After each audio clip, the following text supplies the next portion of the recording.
Welcome to the channel. I hope you stay, click like, and drop a comment.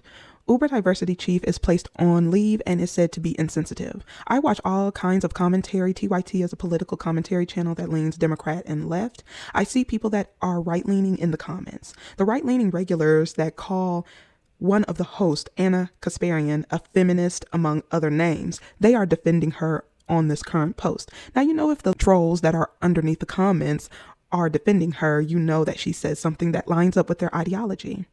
There was a discussion about race, discrimination, and equity.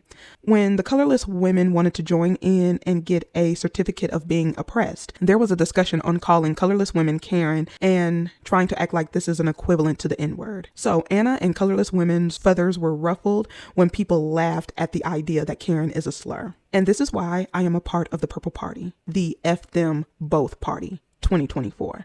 This goes to show they will always stick together across political lines and whatever separates them. They are Confederate in one mindset. I have a feeling that this has to do with Black people not wanting to be a stepping stool for the Democratic Party anymore. She said this discussion did not include, but let's be honest, let's use the right word, center colorless women. Karen started as being a way to describe a historical figure in present day, a woman that was overly entitled, passive aggressive, and would use her tears, feign fear, and calling the police if she felt like a crime was being committed, or using police to threaten POC life, Black life. It started to include disrespectful and outrageous behavior that is unacceptable, even including POCs and even males, so it crosses gender and race. So what the F is she even talking about? There are words, you know, I've seen people of color get called a Karen because of their behavior. People will say male Karen or kin because of their outrageous behavior. They can never listen. Colorless women must always be centered. It's laughable to include Karen, seeing how it's used when a person displays a certain disrespectful and or harmful, threatening behavior. Again, what the F is she talking about? I have a feeling she has been called a Karen. She said the colorless women feel that being called Karen is hurtful. It hurts their feelings. A part of this diversity discussion is about how somebody due to race, ethnicity, along with other things could be discriminated, meaning their livelihood is at stake. They could be fired because someone doesn't like them because of their race, ethnicity, or other reasons. So that would affect them getting money and be able to have life and liberty. People of color may work and know more and be more educated, but because of the color of their skin or their ethnicity, they may not get certain raises, bonuses. They might not be able to hold certain positions because even when you look at what you need, it can go by experience, but they say you have to have certain degrees, and a lot of those VPs and middle management and upper management, they don't have those degrees. They don't even have the work experience. They know someone who put them in that position. I have worked in a capacity where a man had a degree that was far away from what he was doing, and because he was chummy and friends with someone in college, that's how he got that job. So it's not about education. It's not about knowledge. It's not about intelligence. It's about them being Confederate to hold on to power and privilege, who says that they love the Lord and they're a religious establishment that sees everybody as a child of God. They preach about diversity and they've done diversity training and how to be sensitive. When you look at the company and those who are at the top, it's a sea of colorlessness. And it's always like that. I have been privy to private information as far as income to see someone who was doing the exact same job as their colorless counterpart, and they were making much less, but doing much more work. And this is in a Christian, religious, all people are God's people organization. You not wanting to be called Karen because it hurts your feelings is nothing compared to being discriminated against your race. And like I said, Karen has nothing to do with race. And there are POCs that have been called Karen and men that have called Karen. So you can't pull that BS. Karen has to do with behavior. You're just mad because the behavior is seen the majority of the time in colorless women. This is how you act. And it's being shown around the world to everyone, and you don't like it. Now, the POC said, are you serious, in a meeting? Like, this is about discrimination and how that can cost livelihoods, lack of promotion because of your race, microaggressions, macroaggressions, stress. But this is important because a colorless woman in the office said she's sad. If someone said her behavior is that of a Karen, 9 times out of 10, that's being generous. She is living up to being a white woman named Karen.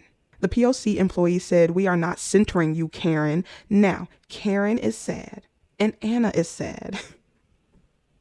She keeps saying it's a derogatory term as equivalent to the majority of other slurs when it's not. I would describe this video as a pejorative, and everything she said is egregious and the statements were erroneous. Bo Young Lee said to a Black woman, sometimes being pushed out of your own strategic ignorance is the right thing to do at a diversity event. She disrespected this woman in that way. She deserves to be put on leave.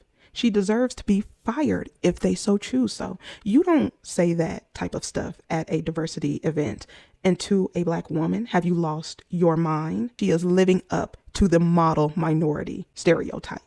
In the workplace, Karen is not a slur. So if someone is acting like a Karen, then they will be called a Karen. I call my coworkers Karens because of their insensitive, downright disrespectful behavior, one that they displayed to other coworkers. So now they want to make Karen a slur so colorless women can feel discriminated against. Now, when I call a coworker a Karen, it's something serious. One woman, she came out, she was bawling because she had called a Black woman the help in the workplace. Another time, a woman who I consider a Karen and call her as such, she was telling sensitive information about another woman, and it was medical information, and I had no business knowing this. This woman told her this in confidence, and she went off running her mouth. If that's not a Karen, I don't know what is. Stirring up trouble with other coworkers, talking behind coworkers' back. That's okay behavior, but don't call her a Karen. Give her some grace. What a joke. Head of diversity on leave after she moderated a couple of employee events that made the horrifying mistake of including the perspectives of white female employees.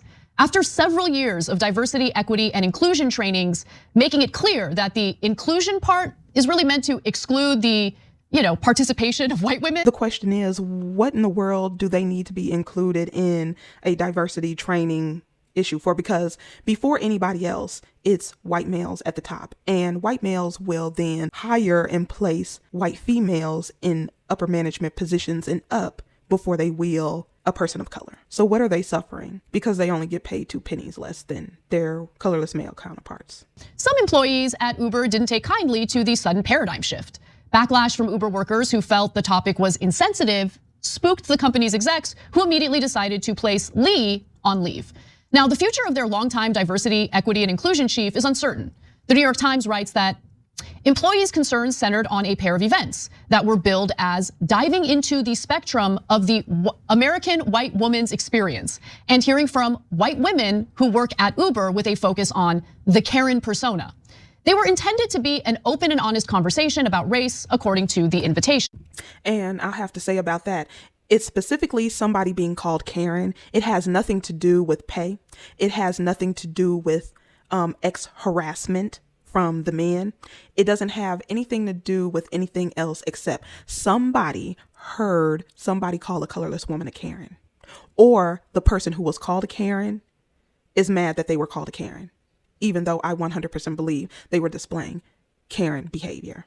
Employees turned to the company's Slack to complain and expressed that they didn't like that some of their white colleagues saw Karen as a derogatory term. But as we all know, Karen absolutely is a derogatory term. Are we really gonna pretend like it's not? Employees felt the event organizers were minimizing racism and the harm white people can inflict on people of color by focusing on how Karen is a hurtful word, according to messages and an employee who attended the event. And I 100% agree, because being called a Karen is not going to do anything to adversely affect your life. You just don't like the word Karen because of the picture it paints of your personality, and you want people to believe that your personality is a certain way when it's not. And you would never be painted a Karen if you did not display outrageous, disrespectful, and crazy behavior.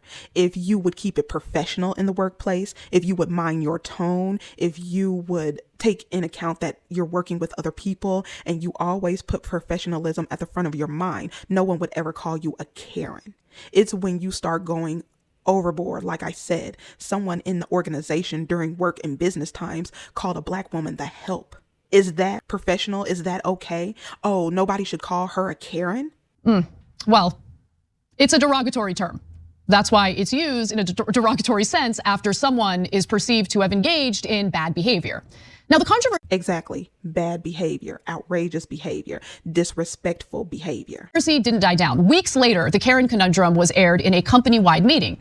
Several weeks after the first event, a Black woman asked during an Uber all-hands meeting how the company would prevent tone-deaf, offensive, and triggering conversations from becoming a part of its diversity initiatives. Lee replied, arguing that while the discussions can sometimes feel uncomfortable, they were important and necessary to have. Sometimes being pushed out of your own strategic ignorance is the right thing to do. That's what she said. Now, as you can imagine, that comment did not really do much to calm the situation down and instead sparked additional outrage and complaints to executives. So Lee decided to hold a second event, which was intended to be a dialogue where employees could express how they felt about what they heard during the first event.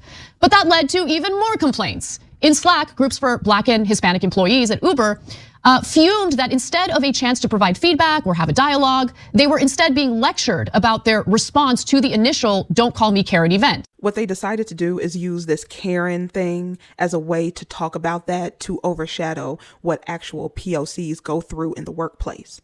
It was mostly, colorless tears, colorless women talking about how it makes them feel as if anybody gives a, but it wasn't true dialogue about how usually when a person of color leaves, it's due to stress, it's due to Karen behavior, it's due to the Karen and Ken behavior in the organization, dealing with POCs in an unfair way. I mean, come on, wake the F up. Do you not see what is happening in Florida? You don't have anybody doing constructions. You don't have anybody picking the fruits in the food because they have been discriminated against. They feel like they're being discriminated against.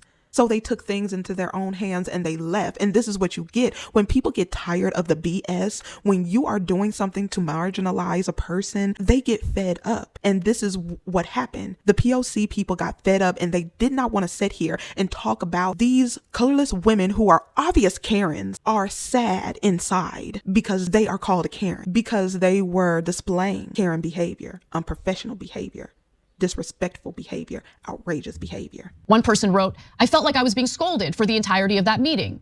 Another employee took issue with the premise that the term Karen shouldn't be used.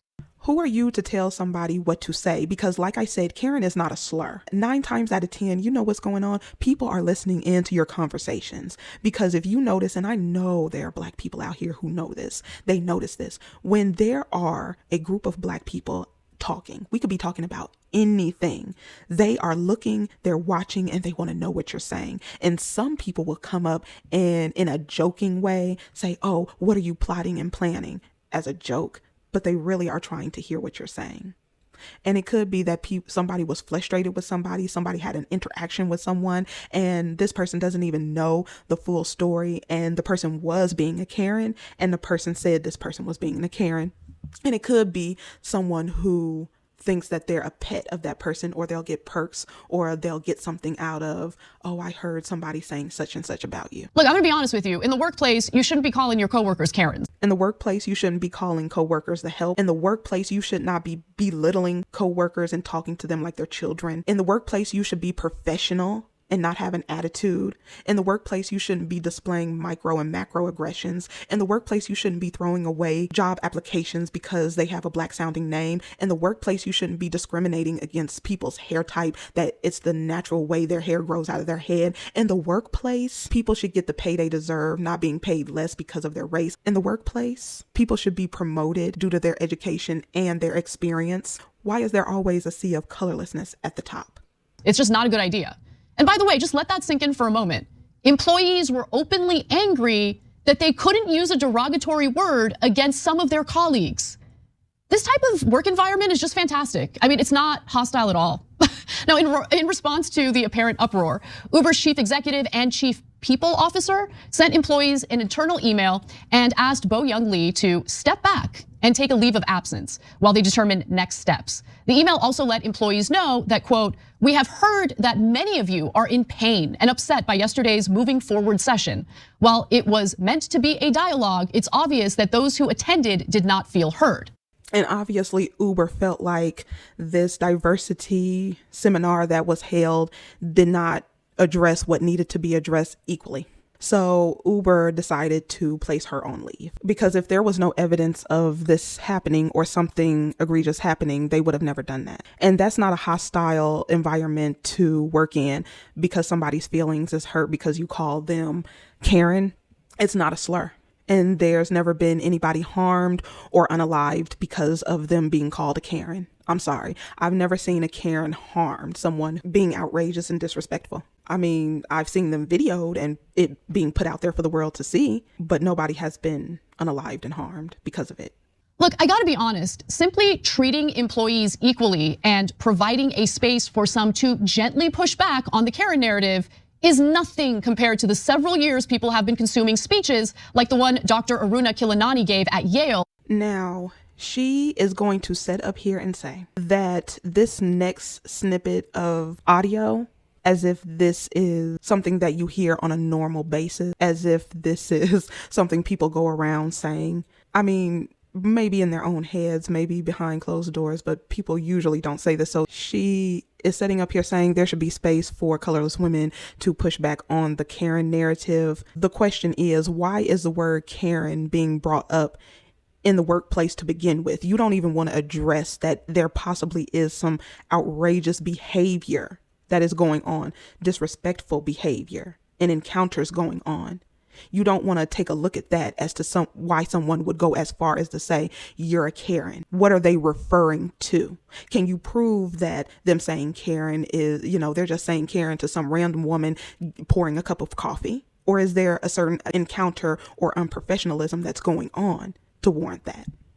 In 2022. I had fantasies of unloading a revolver into the head of any white person that got in my way, burying their body, and wiping my bloody hands as I walked away relatively guiltless. With a bouncing like that, like I did the world favor. Yeah. I just want to reiterate what you heard there. The audio wasn't great, so just in case you didn't hear it. During a speech at Yale in April of 2022, Dr. Aruna Kilanani said, and I quote, "I had fantasies of unloading a revolver into the head of any white person that got in my way, burying their body and wiping my bloody hands as I walked away relatively guiltless, with a bounce in my step, like I did the world an effing favor." Okay, now that might seem like a bizarre, isolated incident, and to be honest, the rhetoric there is rare. And she had to say that, yeah, she went and got a video that was 100% rare. Can't really find hundreds of videos like that, one after the other after the other. She just, told on herself that she literally took that video because it would spark a certain response. And then, what would happen? This woman is an Indian woman and they say, oh, Indian people. It's going to extend to the entirety of the group feel like this. And I'm sure there's a lot of them that feel like this. That's going to be what is said about that video. And she did it for emotional purposes to the audience that she's talking to. She knows these Republicans are watching and in the comment section, so she knows what she's doing. I just wanted to show you what a progressive, liberal, colorless woman that cares about everyone is doing. I need more context because personally, I know that woman is not just going on some rant just because, oh, I don't like these people for absolutely no reason. You have no idea what this woman has had to deal with, especially since she's at Yale. I can only imagine the racism, the discrimination, the slurs, the questioning her even being there, the name calling, because I do remember when Aoki Lee, Kimora Lee's daughter, and what she was experiencing. Not too long ago, a man who went to Harvard, there was a colorless man who questioned the reason why he got into Harvard to begin with. If he wasn't a minority and if he wasn't an athlete, would he even been able to set foot in Harvard? But yet you had all these celebrities buying their way in. You have all these legacies that slide in because they've donated libraries and donated money and all of that ish, so their kids can be put on that pedestal above others. But she wants to talk about this one rare incident of a woman who has probably had enough for her entire life. They don't understand how bad it is. They are starting to, because it has gotten to the point where people are sick of their whining and their crying and their victimhood and their perceived pristineness.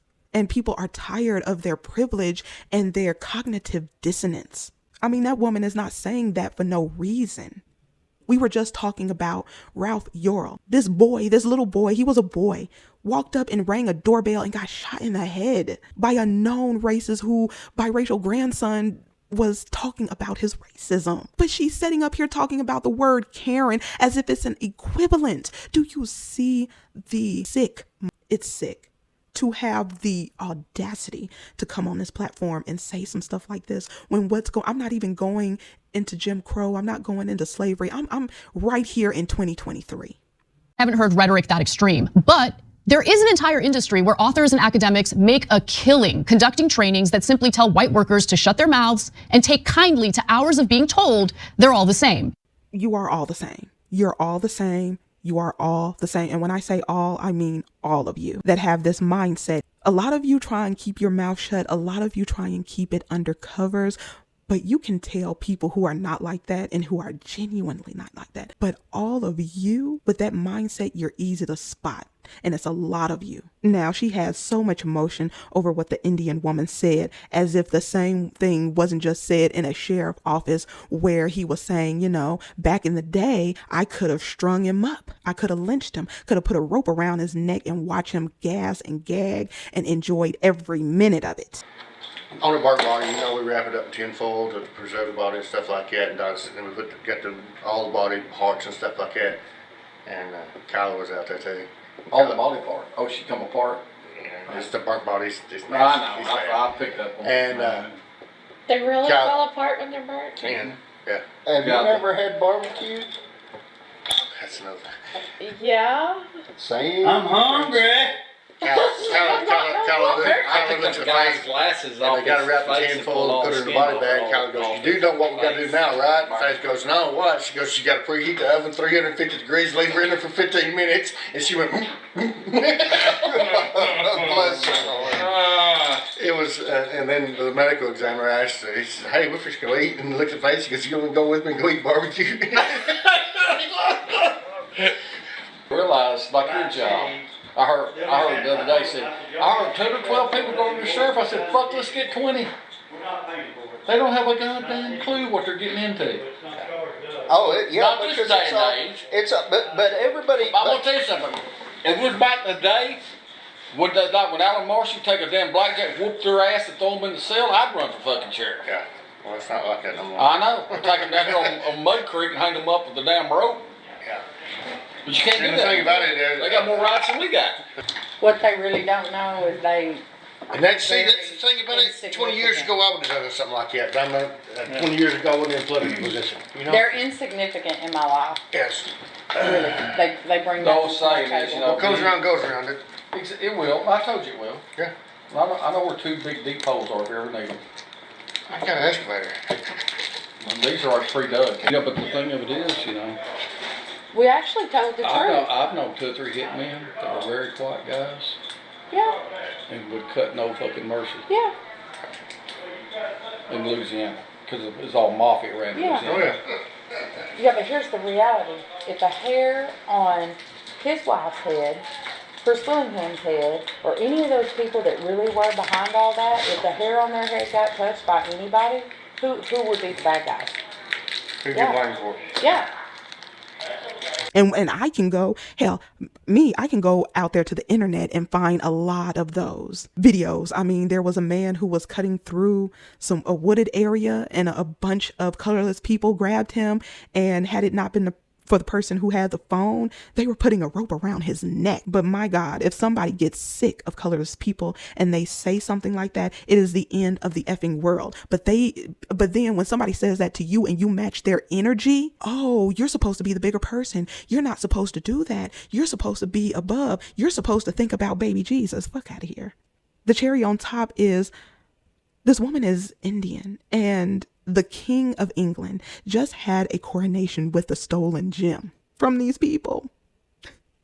After everything colorless people have done, and the fact that in a few short weeks, almost 6 weeks, in this country of the USA, they will be getting together in celebration of 1776. So how many F's do you think that I give about their feelings because of the word Karen? Absolutely 0. If I could give it a negative number, I'd give it that. Just glossing over a travel advisory in the US telling Black people not to travel to Florida because they could risk bodily harm. Not talking about Mississippi rolling back to the Jim Crow laws and disenfranchisement, and she's talking about a colorless woman's feelings. I have never heard what she said go on in a diversity training, and I've been in diversity training. They are not telling white people, you're bad, you're evil, and you're all the same. They're saying because of the way the company is set up, which is usually them at the top making the decisions, the CEOs, the VPs, the COOs, the managers, the supervisors, they have a level of power over POC's lives. She is a sanctimonious liberal that thinks she couldn't possibly have that in her. They're all racist. They're all hateful. They all deserve what's coming to them. And it should come to no surprise that DEI trainings like this have led to lawsuits because they include, discrimination. In 2020, at least half a dozen people who had been employed by the New York City Department of Education filed lawsuits or won settlements in cases relating to mandatory DEI trainings. What I'm also not surprised about is how lucrative this industry is. After George Floyd's murder, as companies face pressure to demonstrate a commitment to racial justice, interest in diversity, equity, and inclusion exploded. The American market reached an estimated $3.4 billion in 2020 alone. Of course, because after the George Floyd incident, which people talk about to this day, and I wanted to take a look at this. I'm not going to read this article, but I will leave it in the description box. It's 5 powerful ways to take real action on DIE, and that's diversity, equity, and inclusion. It says why we actually recommend DEI over DEI with a focus on equity first before diversity and inclusion. So they're saying that it needs to be equality, so everybody be equal. And then we'll deal with diversity and inclusion, like in the workplace. Just say, we'll work on the equality part, but you POCs are not getting into certain positions. We're not including you in certain levels of power. So they're basically telling you how they actually feel. But I'll leave that article in the description box if you want to, grab it. If you want to read it, it'll be there. Take Syra Rao and Regina Jackson as just one example. They run a business called Race to Dinner, and wealthy white women across the country pay them handsomely to come to their dinner. The American market reached an estimated $3.4 billion in 2020 alone. Take Syra Rao and Regina Jackson as just one example. They run a business called Race to Dinner, and wealthy white women across the country pay them handsomely to come to their dinner parties to bash the host and her white friends as racists. They do this without knowing anything about the dinner guests, without ever having interacted with them. All they know about these individuals is the color of their skin, and automatically they assume these white women have anti-Black prejudice in their hearts. And my question to Anna is, how do you know that these women don't have anti-Blackness in their heart or prejudice in their heart? Because it seems really strange to me how this group has to be hired and paid for. And out of Anna's mouth, she said that they paid them to do this. So in my mind, I would think if these women are being paid by these very women, obviously there's something that has happened, a situation that's happened, that they feel like there needs to be some diversity training going on. An incident has happened. Why would they pay money for, training that they don't really need? That doesn't make sense. They're paying out of their pocket for this. It is the same feeling I get when I review Matt Walsh's videos. It's the same energy. It's the audacity. It's the privilege. Yeah, it's the sanctimonious attitude. It's the same thing. But she's saying that these people are telling colorless women that they have, okay, if you think about this country and how this country was stolen and why it was stolen by their ancestors so the descendants would be able to capitalize on the privileges that they laid down as the foundation. And it's been working that way ever since. And what they saw in the future has come to pass. So they're getting ready to celebrate 1776 in a few weeks. So that is saying, as a nation, as a group of people who stole this land, yes, we agree with our forefathers and what they did and their ideals and what they wanted to pass down to us, the descendants. So why wouldn't there be some bigotry, prejudice, racism, or something in them? There are several women on TikTok that I could literally add in here that have said that there was a whole person of color just minding their own business, doing a good job, and they were jealous of them. Woman did nothing wrong, but she felt like because of her colorlessness, she should be getting the praise. She should be the one at the top, because that's what society has taught her. There's she's a girl actually, who is on TikTok, and she is talking about all of the privileges that she has noticed, that she has gotten, as far as when she was being a rebellious teenager. She was never in fear of the police coming and shooting her. They'd pick her up and take her home to her parents. She wouldn't even get arrested for doing some things that she knew that her POC counterparts would, and get a record. And, she just ran it down. I'm inclined to believe them as colorless women and how they felt and the fact that they see it in their lives. Even colorless men, a guy, he said he was arrested so many times, but he was given chance after chance after chance after chance. And he knows that his POC counterparts would never get that many chances to F up in the law. So I'm sorry, people are unpacking this, and they are. And like I said, liberals are the worst with this. They are the worst, especially ones with her type of mindset. She believes that she doesn't have anything in her that could be perceived as negative by POCs. She does, because she's a liberal and she's fighting the good fight, and she sees everyone as equal. No, she doesn't. How much do they charge? Well, if you ask me, a lot. Each dinner party initially cost $2,500 total, but the rate increased to $5,000 in 2020. Gee, I wonder why. The funds cover. You don't have to wonder. It's because everything went up in price. That's why. And let's say that they provide these services to businesses, to certain people. It could be that they're raising their rates because they have so many people contacting them to provide this to them that they can't take them all in. So they're raising the rate. So, maybe some people will go elsewhere to someone else. If the price is a problem, then you don't get the service, right? But these people are willing to pay for the service. What's the problem? They don't have to. They're not being made to. The people that are paying for this feel like it's worth the price. For a 2-hour dinner, which includes support from Race to Dinner's business developer, planning, travel for Jackson and Rao, and, when applicable, a post-event consultation. The cost of food was not included in the original dinner party fee. This is the perfect example of a DEI-related grift that allows economically privileged women to engage in performative acts to feel like they're doing their part to fight racism. Of course, they're not actually doing anything to fight racism at all. And if they want to pay for that, great. But the Race to Dinner ladies have also published books and even put out a movie called Deconstructing Karen. As a result, their simplified portrayal of white women seeps into the public consciousness and discourse. Their words, as void of evidence as they may be, are treated as fact. And what's interesting to me about this assessment of this organization is the fact that we don't get to see any of the video. We don't get to see anything. She didn't take it up on herself to take the course just to see if it is consistent with teaching about discrimination and DIE in any way. She is probably just taking the word of an article or something that she looked up, and she's taking the word of the person who wrote the article. I wouldn't be surprised, but there is nothing here saying that she was actually involved in the course and what she personally got out of the course. And there's no snippets of the video that she's referencing. I haven't seen any. If you have any, you can go ahead and send it to me. My email is in the description box and it's on my page. So if you have any information about that organization, I'm willing to take a look and do a video on it. But I need evidence that these women are just putting out information about colorless women that's not correct. And like I said, it depends on behavior.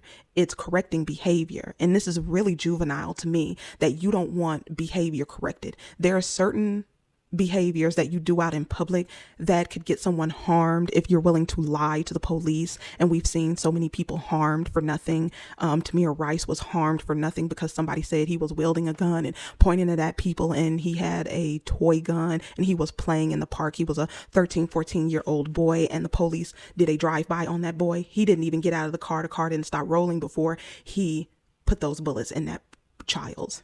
And that's what we're talking about, doing something that could harm someone. How many people have had SWAT bust in the house because somebody is doing it as a prank? That's a Karen or a Ken, because somebody could have bust in that house and they could have had their finger on the trigger. She is angry because the Karen persona is being placed on colorless women.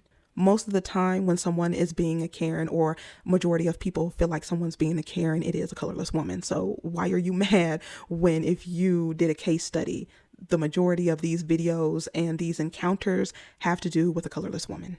But don't worry, they also think immigrants to America are automatically anti-Black racist as well. Syra will generally say that she is anti-Black, and everybody will pivot towards me. And I go, well, and Black people know it. The gig is up. We know that every person who comes to this country as an immigrant believes themselves to be better than us. But there are some videos here on YouTube of even other Black people from the continent or the islands who say it loud and proud. They say that, it was I did a recent video and I included a immigrant Black male who was saying he doesn't know why immigrants don't laugh at Black Americans, because they come here and they work hard and they get further than Black Americans. And then a lot of immigrants had to check him. But if you look in his comment section, there is a lot of immigrants who were agreeing with him. And I've ran into some, even on this channel, some of them have left comments in my comment section talking about how they're better. And I'm talking about from Asian to African to, and there was an advisory to Black Americans who may have been going to help Ukrainians. If you go over there, that you could be subject to racism. And also there was a bar, and this was a Black male who owned that bar, and he said no Russians allowed, only Ukrainians. And he got his feelings hurt when those Ukrainians were calling him racial slurs. And to be honest, if you want to assimilate into the Euro-American culture, which is the dominating power, as long as it's dominating, because that's slipping, you have to ingratiate yourself into anti-Blackness. I mean, if you show that you're anti-Black, even if you're Black and you show anti-Blackness, you'll be able to get some crumbs and some trinkets. So what this woman is saying is true. I've heard it. I have heard it myself. Do I think all? No. A lot? Yes. Will generally say that she is anti-Black, and everybody will pivot towards me. And I go, well, and Black people know it.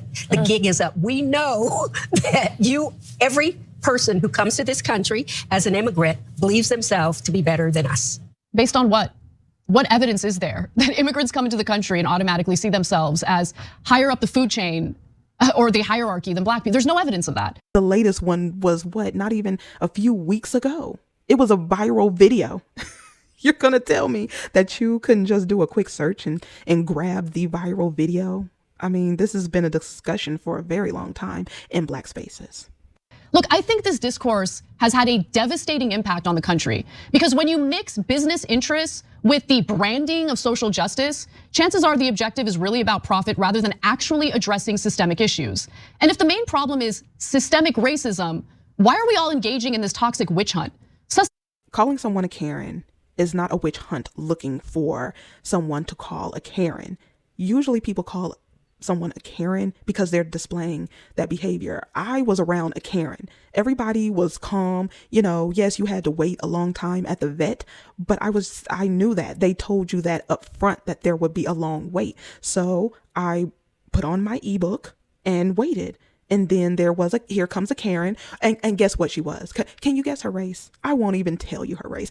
Guess who she was? Guess who she was? And she came in there outraged, talking about what she had to do in her day. And this is taking so long. And I need someone to come see my pet right now. And X, Y, and Z. And everybody's standing there looking at her. And she's causing a scene. I left and went outside and waited in the car. So yeah, I was like, oh my God, I'm having a Karen experience, and left out of the building. Seeing out people we perceive to be problematic does nothing to address racism in our criminal justice system. So the woman who called the police on the little girl was perceived. The woman calling the police on the man having the barbecue was perceived. The woman who was talking to the police as if a man who was bird watching, and this man did nothing to her. That was just a perception. So many words she's saying. It's not that it's people being outrageous and possibly putting you in harm's way. It's just that you're in a heightened situation, and you need to have a cooler head, and you shouldn't be calling someone who's acting like this a Karen. Just try and get through the situation. Are you serious? Are you serious?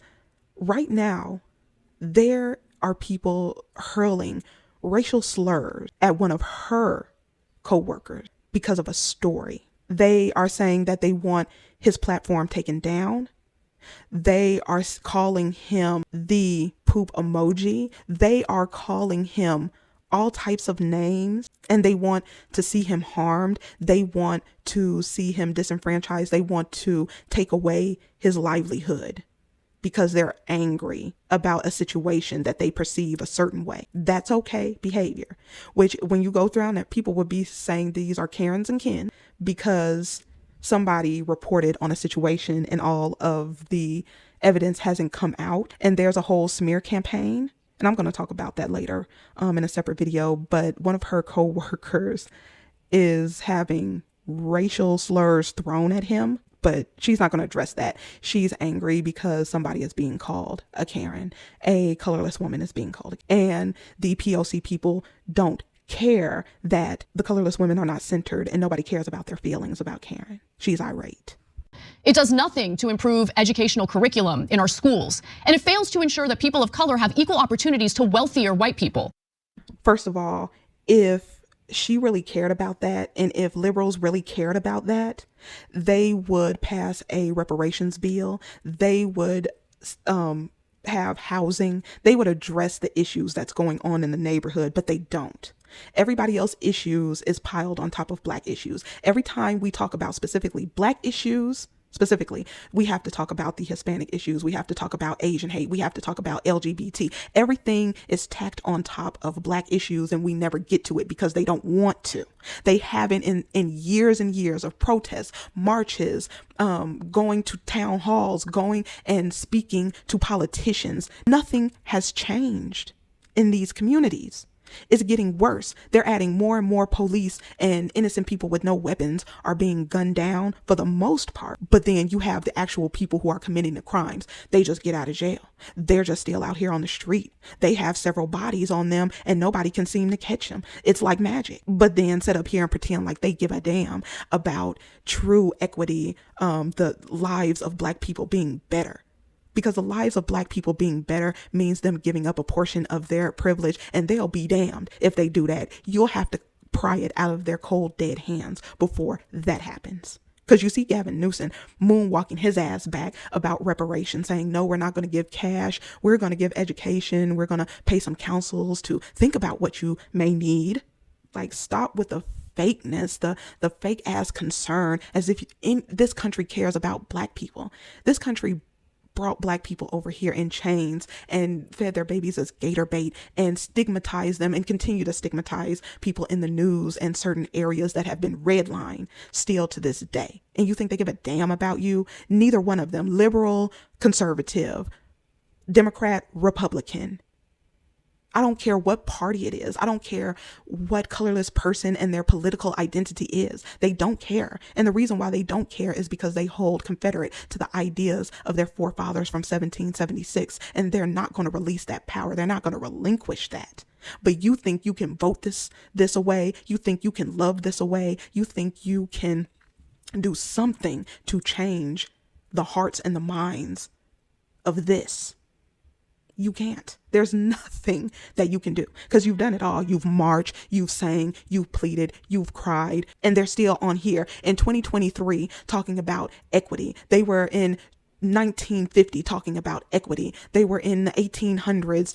Anyway, I'm not even going to go there because this is insulting to my intelligence for her to sit up here and say this. This all on the fact that somebody is hurting a colorless woman's feeling by calling her a Karen, but then you sit up here and say, like a Republican would say, oh, if you really want equity, if you really want these things, you would do X, Y, and Z and work with us in this way and bend and twist this way. We've been conditioned to think that generalizations about entire groups of people is somehow okay, as if it doesn't contradict the fight against racism. When she's literally doing this right now in this video, she's literally telling a black woman, your experience or the things that you say is not true because I am a white woman named Anna and I said so.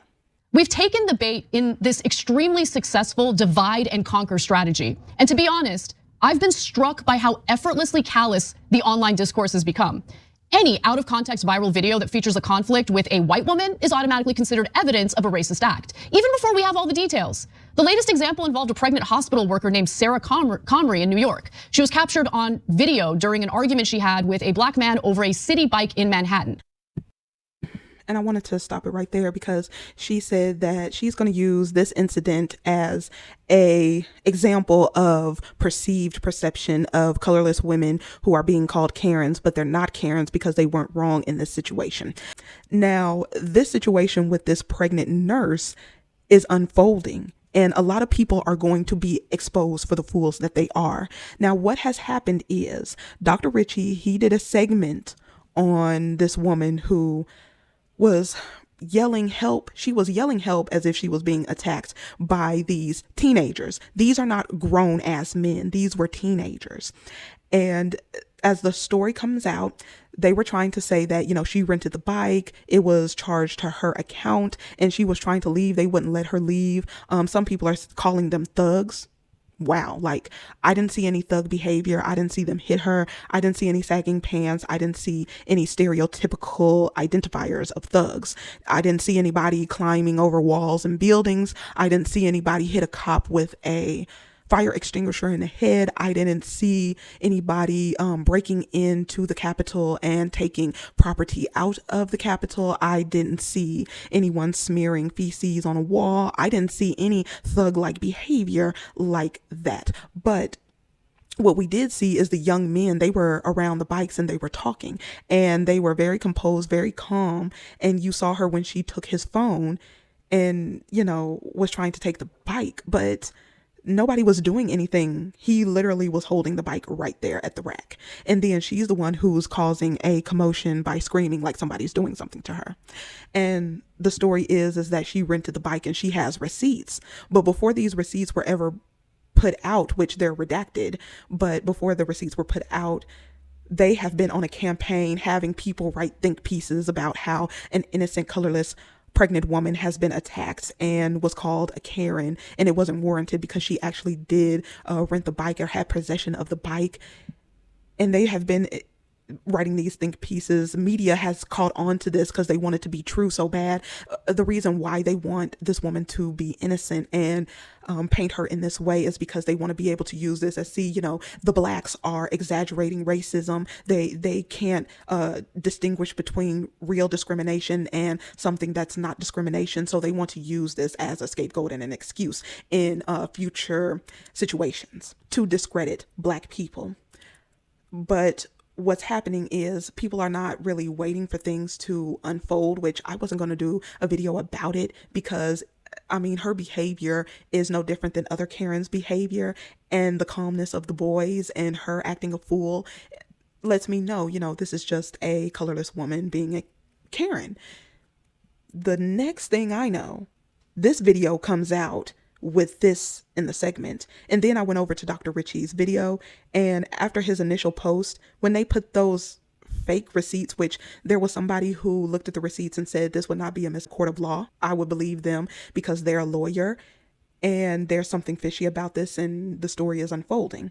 She has a lawyer. The boy, he didn't have a lawyer. He didn't have like recourse like she did. So instead of calling the police, because let's think about this. If a woman is pregnant and being assaulted and something's being taken from her, I would believe, you know what, let's call the police and let's fill out a police report of this incident and everybody give their side of the story. But that never happened. Everybody left before the police got there. Oh, she wanted to get home because she was tired. Yeah, whatever. And even after that, what's happened after that? Nobody's been arrested. I haven't heard anything about a police report. All I hear is a loudmouth lawyer sitting up here talking about what he's going to do and throwing out threats of lawsuits about anybody who reported this story and how she has the receipts and she's correct and they were trying to steal the bike from her. So you see another video from Richie where he apologizes. The story isn't even completely out and he apologizes to her for labeling her a Karen, which come to find out there's a third video on Richie's platform that shows that this teenager has an annual subscription. He rode the bike for almost 40 minutes or however long it was. Like the receipts are out there that he had the bike. Then he docked the bike, which he could have been tired. They could have been taking a break from riding the bike, that he had the bike all along. And what people are trying to say, well, once he docked it, it wasn't his. He should have moved and let her take it. When he said that, yes, he was going to use this bike, why didn't she go to some of the other bikes that were available? If somebody is standing around a bike, I would think that maybe they're in the process of renting the bike. Maybe there's something going on with them and that bike. And if there's 2 or 3 on the other side, I'm going to go over there and get me one. Why would you go over there and ask him for his bike where he is? So now Richie should be able to take down that apology because nothing is correct in that video. That is not correct information. The boy has now provided his receipts of him having possession of that bike and riding it to that area. So the dispute here is a lot of ignorant people trying to use that when he docked the bike. Oh, it was available for anybody to take, but he's standing there on the bike. She snatched his phone from him because I think they got into the situation before the video started rolling. And then she tried to scan the QR code to get the bike. And then he pushed it in to lock it in saying, no, you're not taking this bike. I need this bike to get back to where I'm going because it would have been underneath the 45 minutes. And like I said, I'll put that in the other video, but she wanted that bike and she tried to make a point that she was going to take that bike. So no, they have labeled these young men thugs. They have labeled these young men as like they're menaces to society over a pregnant, colorless woman and her fake tears. And Anna's going to go into this whole spiel about how she's been proven as victor. But then at the end, she's going to say, all the information hasn't come out. This is unfreaking believable. But Dr. Richie really needs to take that apology video down. And I have a feeling the owner of TYT made him do this. That's why I'm going to get them out of my algorithm. I don't want anything to do with somebody who is jumping on board of a situation that they're saying it has not been completed. Things have not been laid out there yet. And he's being called racial slurs. That's okay. Those nasty comments are cool. That's okay. But calling someone a Karen is just so horrible. And the bike is not even the issue. The question is, why is she yelling help as if somebody is attacking her and those boys were not attacking her? But then they did a video about someone who they don't like on the right. I forget her name, but she's a crazy racist Republican.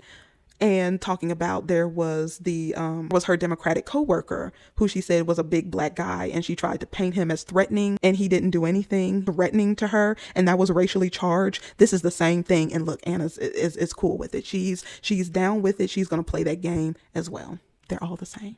The man claimed that he paid for the bike rental, but Comrie disagreed. No, record it. Help me! Please help me! It's not your bike. Please help me! It's not your bike. Please help me! Help! Please get off me! What's going on? The dominant online narrative was that this racist pregnant woman tried to steal a bike from a black man and then made herself out to be a victim with her white tears. Her attorney later provided receipts claiming that she in fact paid for the bike, but it felt like no one thought it might be a good idea to just wait and see what the truth was before attacking her. Her employer at Bellevue Hospital was immediately contacted. She was placed on leave pending an investigation. Now her attorney is looking to potentially sue media outlets that propagated false allegations about his client, but we still don't know the full story. And it's better to wait and see how this develops before people try to destroy a stranger's life and livelihood. So do we feel better about racism in America today? It certainly feels like we're becoming more divided.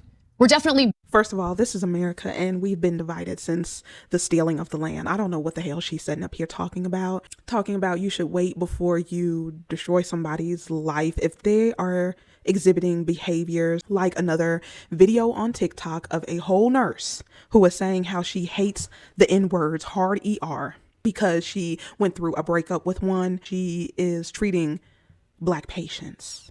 That's dangerous. And we already know the rates of Black women who give birth and the death rates. And she's sitting up here acting like it is a common practice for somebody who is called a Karen not to be exhibiting dangerous and outrageous and unprofessional behavior.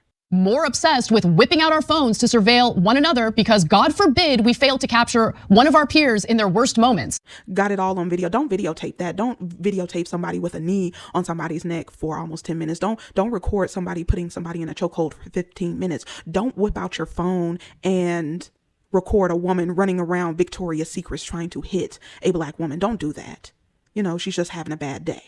Oh God, no, it's you. Now you are, oh my God. Oh my God. Do you see this? Oh my God, I never thought nothing like this would happen to me. She just tried to run and hit me. And now did you see her? You saw her, right? They all saw her. Oh my God.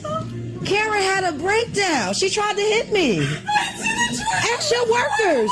She tried to hit me. She tried to hit me. Now I want security for you. Oh my God. Oh my God. You should have thought about that before you did what you did.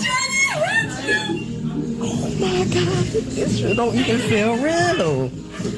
This do not feel real. You can just go around here. Shorty, would you please don't record me? Don't record me. Y'all had to get security. She charged me. If I wouldn't have ducked, she would. Oh no, you just wanted security for me, right? I want security for you now. No, don't cry. No. I want you to call security. Thank you. I just came to get my free panty. You know how you get the coupon in the mail? And I got to pick up my Converse boots from Nordstrom's. I don't know why this is happening to me. Don't charge me. Oh, you want to?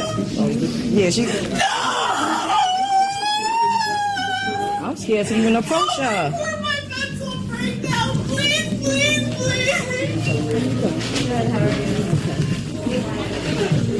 You're scaring me. Like you gonna go postal.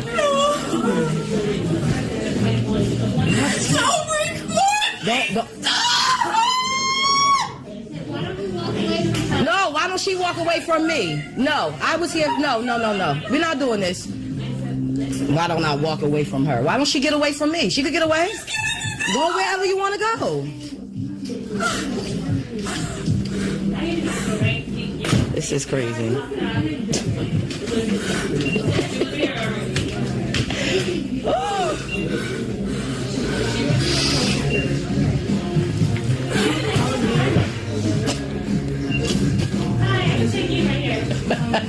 I'm sorry. I hope we look bad.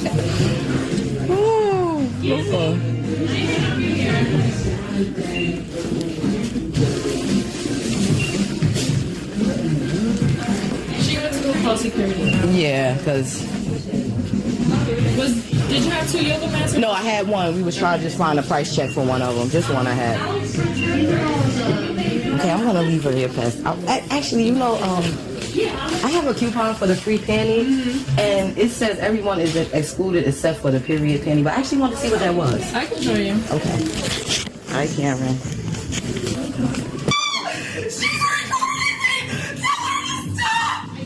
You keep lying saying I'm threatening you, so I'm recording to protect myself.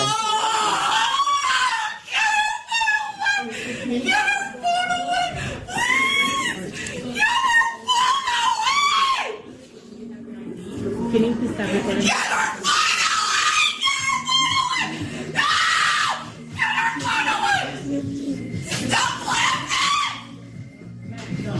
Yeah. Crazy lady. Okay, she attacked me and try to say I attacked her. You come. Look at this. Get away from me! Oh, y'all better get this lady! Get away from me! You're gonna. You're gonna. Get security! Get that woman! Get security! Look at this. Yes, can y'all get her away from me? Get her away from me! Simply put, I absolutely loathe this crap. And I can't pretend like I'm above it because I engaged in a lot of it myself. And I have deep regrets about that. Oh, you have deep regrets about that. I guess somebody, like I said, I think somebody called her a Karen, and now she has deep regrets about that because she exhibited the same behaviors, and she was thinking about how it could have been caught on video and it could have been put on Dr. Richie's show. And she doesn't like it now. You know, she was fine talking about all of the horrible behaviors of the Karens before, but now she doesn't want to do it anymore, and she loathes it, and she doesn't like it, and she's seen the light, and it's just so wrong, and it's anti-white, and the poor whites, oh my God, poor colorless women. Karen hunting is a destructive symptom of the powerlessness people feel as they're more atomized and alienated from those around them. So basically, she called this Karen hunting. So somebody is out there with a sniper rifle. Somebody is out there with a tranquilizer gun. Somebody is out there with a net. They got their good boots on. They got their insect spray on. They have netting over their face, and they're out there, you know, I don't know, in blackface or something, because that pretty much pisses Karens off. But it's something, they are out there hunting colorless women to get them on video, you know, throw the net on them, aggravate them, take the net off, and film them being mad. Do you hear this ridiculous BS? Wow. Karen hunting. It's the abscess that forms from the lack of an organized movement that values the humanity of individuals while fighting institutions that propagate inequality. It's what happens when society— And they're never going to do that because these institution has been upholding the status quo for 125 years. So quit it. I need people to stop. Oh my God. And you know, the sad thing is Black people are going to stay voting in these parties and thinking they're part of the process and talking about how they're Americans and all of that. And they don't even see it. They don't even see the nastiness, the disdain that these people, whether right or left, have for them, the absolute disregard and no care. And it's so sad. It's so sad because I have a comment from a Black person who was saying, you know, we really need to vote so we can vote these people out. Bernie Sanders said no reparations. I'll link that in this video. Donald Trump did not give you reparations and did not give a care about what was going on with you, and everybody said it was going to be the end of the world, and he really didn't do anything toward Black people. We were like a non-factor to him. Joe Biden said some very racist things. We already know about him and the crime bill and the irony of his own son smoking crack. He hasn't done anything, but you keep hope alive that out of 40-something presidents, 46, soon to be 47, 50 presidents for the 8 years of peace are going to do something about your circumstance. And I'm not sitting up here blaming you, saying you should do something and pull yourself up by your bootstraps, because that's a bunch of bull. But thinking that these people left or right care is sad, because they don't. They don't.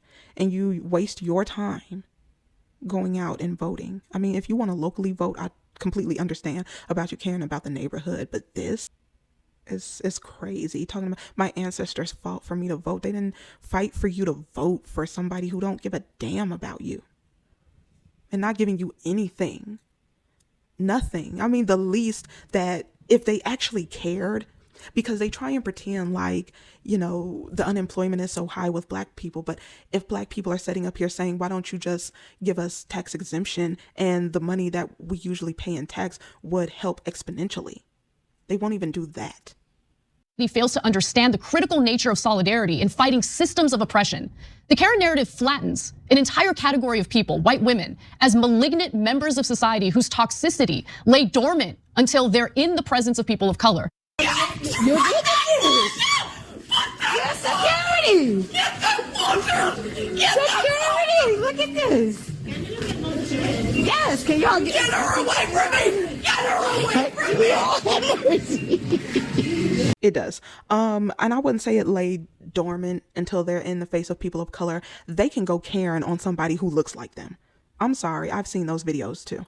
It's not just interaction with POCs, but they've had interactions that were outrageous and disgusting with people who look like them.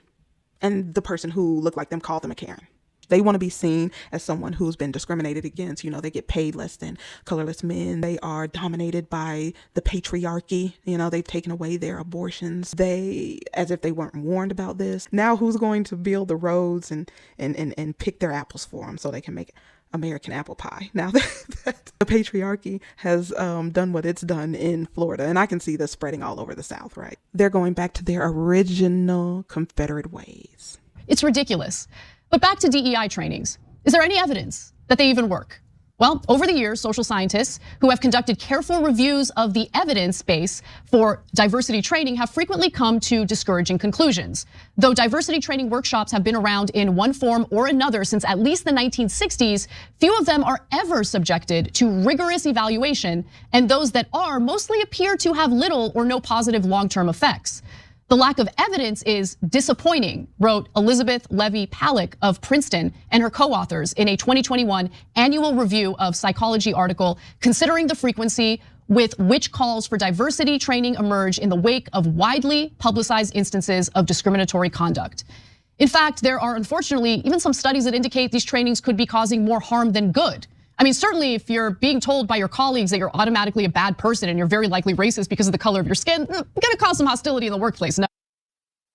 And you see, that's her underhanded way of saying, you know, bringing this to the forefront as a possibility is going to make people mad and it's going to make people racist toward you. It's to be expected because you're calling us out on our bullshit. Yeah, that's what that was. She didn't have to go through that roundabout way to say that. She could have just said that. It is making them irate and making the racism come. So if it's making the racism come up, that means it was in you to begin with. So that means diversity training is right. And since they're calling you racist and you're saying, oh, this is just going to make me pissed off and make me not like POCs and make the racism come out. There you go. There you go. It came out. It was there. Now, in the case of DEI, Dr. Dobbin and Dr. Kalev warn that diversity training that is mandatory or that threatens dominant groups' sense of belonging or makes them feel blamed may elicit negative backlash or exacerbate biases. What did I say? Exasperate the biases that were already there, elicit negative backlash, meaning they are going to feel a certain way about POCs and then maybe disenfranchise them in some way. Like, wow, it's right there in your face. And then, oh, they're a dominant group, are they? Are they dominant? But I thought we were progressive and for the most part, you know, it's an equal playing field. Oh, but they're dominant. Okay. It's going to negatively impact their sense of belonging. Like they're being excluded or pushed to the side. And it's not happening. This is just your perception, which is fine. You can have this perception if you want to. How does it feel to perceive to be an other that is unwanted? It's not happening, really. It's your mental state. Might need to do something about that, but the diversity, equity, and inclusion training is eliciting a negative backlash. So they don't want diversity in their establishments. They don't want equality for your POC ass, and they don't want you to be included in any type of organization, establishment, privilege, power, etc., period. Yeah.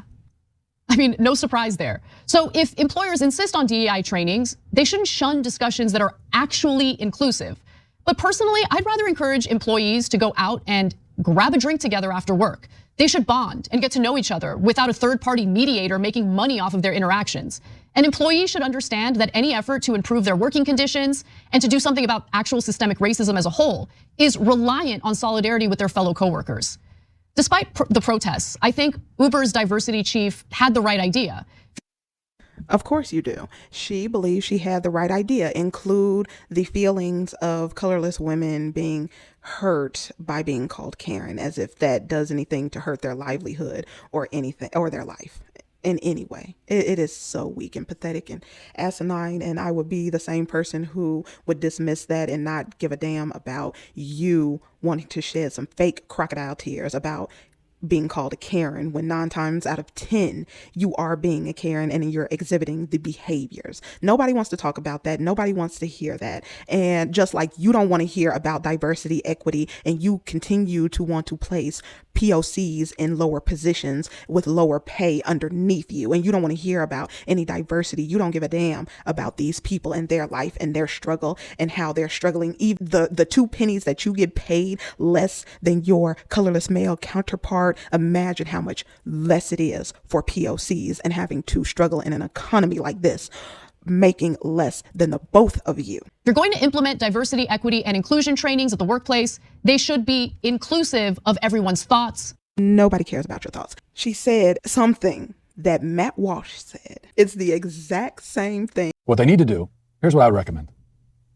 Rather than stewing on how much you hate America when really you hate yourself and thinking about it so much, just get out of your own head for a moment. Stop thinking about yourself for 5 seconds.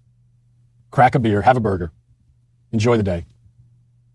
You're sitting up here talking about all this, which sounds like babble to me. I don't care about your circumstance. Just go out and have a drink, have a burger. That'll solve all of your problems. That is the most colorless thing I have ever heard said in my life. Out and grab a drink together after work. They should bond and get to know each other without a third-party mediator. Now, she was mad because, somebody shouldn't be coming in, making the whites feel uncomfortable. It's making us feel uncomfortable. Yeah, when the POCs have been uncomfortable since day one, your comfort is everybody else's care. The hell. I'm the first one to say I do not care about colorless women tears. I mean, I don't. It has to be serious. The only time that I've cared is when the Brock Turner situation, I always talk about that, where he got away with essaying a woman, and the Harvey Weinsteins, like stuff like that, assault, when somebody is just minding their business, trying to build up their career, and you have this disgusting piece of ish that is trying to assault a woman. I care about that because that's wrong. As a woman, just to be degraded down to your body parts and then have somebody saying, you can't make a living unless you allow me to do what I want. That's disgusting to me. That's the only time that I've ever really expressed care. And also when deplorable things are happening is when I express care. But for the most part, stuff like this, I could care less about those tears. I really don't. And I don't care about them feeling heard or unheard. POCs have been unheard for so long. We haven't been given what we are due. We are still talking about the same thing in 2023 that we were talking about in the 1950s, 60s, and 70s. And we will continue to talk about it in 2024. And beyond 2024, I don't know what's going to happen. They are grasping at oppression at every turn. And the reason why they grasp at it so much is because they don't know it. They have never experienced what POCs have experienced. It is foreign to them. That's why when you hear them say certain things, we're all looking at them like they're crazy. Like this whole woke thing. She couldn't even explain what woke was. She doesn't even know the original meaning. And that's what I'm talking about. When you don't know, it's apparent. But she's talking about grifting. TYT is grifting to the Republicans that they know are watching. This was a disgusting video. I was waiting for something like this to pop up. I'm not surprised at all. Like I said, that's why I'm a part of the Purple Party and I'm part of the F 'em Both 2024 movement. But I'll go ahead and leave it right here. Let me know what you think and I will see you in the next one.